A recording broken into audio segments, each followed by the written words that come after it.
திராவிட முன்னேற்ற கழகம் ஆட்சிக்கு வந்து சுமார் 5 ஆண்டுகள் நிறைவு பெற இருக்கின்றது.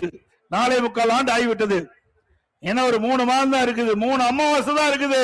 திமுக ஆட்சி அகற்றப்படுவது இருக்கு. இப்பொழுது சேவைஞ்சி வருகிறார். அண்ணா திமுக ஆட்சியில 5% பணிகள் தான் நிறைவேற்றப்பட்டது. திரு ஸ்டாலின் அவர்களே, சிந்தித்து பாருங்கள். நீங்க பேசிய இடம் கள்ளக்குறிச்சி மாவட்டம். அந்த கள்ளக்குறிச்சி மாவட்டத்தை அண்ணா திமுக ஆட்சி இருக்கின்ற பொழுதுதான் மாவட்ட விழுப்புரம் மாவட்டத்தை பிரித்து கள்ளக்குறிச்சி தலைமையிடமாக கொண்டு புதிய மாவட்டத்தை உருவாக்கியது அண்ணா திமுக அரசாங்கம்.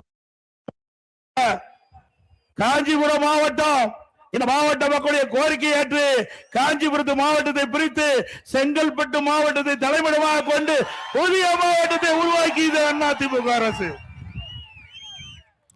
இப்படி மக்களுடைய கோரிக்கையை நிறைவேற்றி பிறகுதான் மக்களை நாங்கள் சந்திக்கின்றோம். ஆக 5% இல்ல, 95% நிறைவேற்றப்பட்ட ஆட்சி அண்ணா திமுக ஆட்சி.